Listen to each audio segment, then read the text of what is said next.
പുതിയൊരു വീഡിയോയിലേക്ക് എല്ലാവർക്കും സ്വാഗതം. ഇന്ന് നമ്മൾ തയ്യാറാക്കാൻ പോകുന്നത് നല്ലൊരു ബ്രേക്ക്ഫാസ്റ്റ് റെസിപ്പിയാണ്. വളരെ സിമ്പിൾ റെസിപ്പിയാണ്. അതിനായിട്ട് നമ്മൾ റവ ഒരൽപ്പം എടുത്തിട്ടുണ്ട്. ഒരു ബൗൾ എടുത്തതിന് ശേഷം ബൗളിലേക്ക് നമുക്ക് റവ ഇട്ട് കൊടുക്കാം. ഇതിലേക്ക് ആവശ്യമായ ഉപ്പ് ചേർത്ത് കൊടുക്കാം. ഇതിലേക്ക് ഒരൽപ്പം മഞ്ഞൾപ്പൊടി കൂടി ഇട്ട് കൊടുക്കുകയാണ്. ആവശ്യമായ വെള്ളം ഒഴിച്ച് കൊടുക്കാം.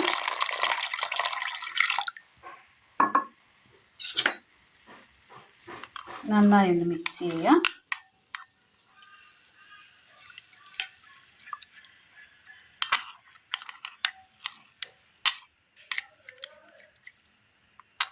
റവ ആയതുകൊണ്ട് തന്നെ നന്നായിട്ടൊന്ന് കുതിരും.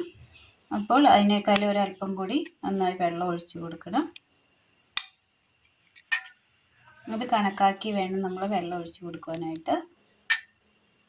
വെള്ളം ഒഴിച്ച് കൊടുത്തതിന് ശേഷം ഒരു 5 മിനിറ്റിന് ശേഷം ഇതുപോലെ ഒന്ന് 5 മിനിറ്റ് നമ്മളൊന്ന് മൂടി വെച്ചിട്ടുണ്ട്.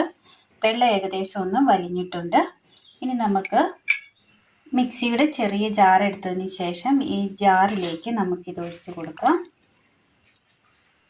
ഇത് എന്നിട്ട് നന്നായി ഒന്ന് അടിച്ചെടുക്കാം. ഒരു തവണ നമ്മൾ അടിച്ചെടുത്തതിന് ശേഷം അതിലേക്ക് ഒരു 1/2 സ്പൂൺ പഞ്ചസാര ഇട്ട് കൊടുക്കുകയാണ്. ഇനി ഇതൊന്നുകൂടി ഒന്ന് അടിച്ചെടുക്കാം. അടിച്ചെടുത്തതിന് ശേഷം നമ്മളിത് ഒഴിച്ചു കൊടുക്കുകയാണ്.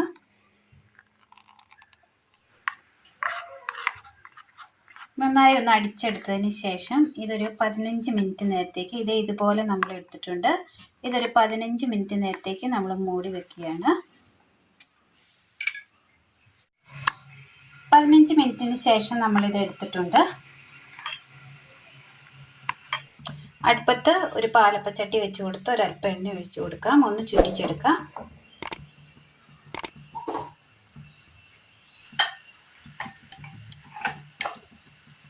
ഇതിലേക്ക് ഒരല്പം മാവ് ഒഴിച്ച് കൊടുക്കാം. മാവ് ഒന്ന് ചുറ്റിച്ചെടുക്കാം.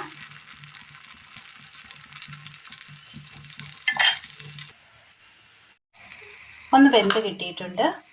ഒന്ന് മറിച്ചിട്ട് കൊടുക്കാം. വളരെ സോഫ്റ്റാണ്.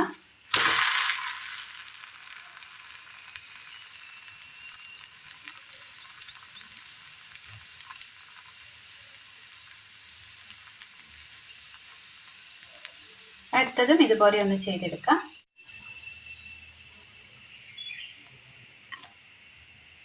ഇതിലേക്ക് നമ്മൾ മാവിലേക്ക് ഒരല്പം ബീറ്റ്റൂട്ടിൻ്റെ നീര് കൂടി ഒഴിച്ചിരുന്നു. അത് വീഡിയോയിൽ കാണിക്കുവാൻ കഴിഞ്ഞിട്ടില്ല. നല്ല സോഫ്റ്റായ നല്ലൊരു അപ്പത്തിൻ്റെ റെസിപ്പിയാണിത്. എല്ലാവർക്കും ഒന്ന് ചെയ്ത് നോക്കാവുന്നതാണ്. അപ്പം നല്ല ടേസ്റ്റിൽ നമുക്ക് തയ്യാറാക്കി എടുക്കാൻ പറ്റിയ നല്ലൊരു ബ്രേക്ക്ഫാസ്റ്റ് റെസിപ്പിയാണ്. നല്ല ടേസ്റ്റിയായ നല്ലൊരു ബ്രേക്ക്ഫാസ്റ്റ് റെസിപ്പിയാണ് ഇന്ന് നമ്മൾ ചെയ്തിരിക്കുന്നത്. എല്ലാവർക്കും ഒന്ന് ചെയ്ത് നോക്കാവുന്നതാണ്. ഒരല്പം റവ ഉണ്ടെങ്കിൽ നമുക്ക് ചെയ്തെടുക്കാൻ പറ്റിയ സിമ്പിളായ നല്ലൊരു റെസിപ്പിയാണ്. അപ്പോൾ എല്ലാവരും ഒന്ന് ചെയ്ത് നോക്കുക. വീഡിയോയെക്കുറിച്ചുള്ള അഭിപ്രായങ്ങൾ കമൻറ്റ് ബോക്സിൽ അറിയിക്കുവാൻ മറക്കരുത്. അപ്പോൾ ഇന്നത്തെ വീഡിയോ എല്ലാവർക്കും ഇഷ്ടമായി എന്ന് വിചാരിക്കുന്നു. ഇഷ്ടമായ ലൈക്ക് ചെയ്യാനും ഷെയർ ചെയ്യാനും സബ്സ്ക്രൈബ് ചെയ്യാനും മറക്കരുത്. താങ്ക്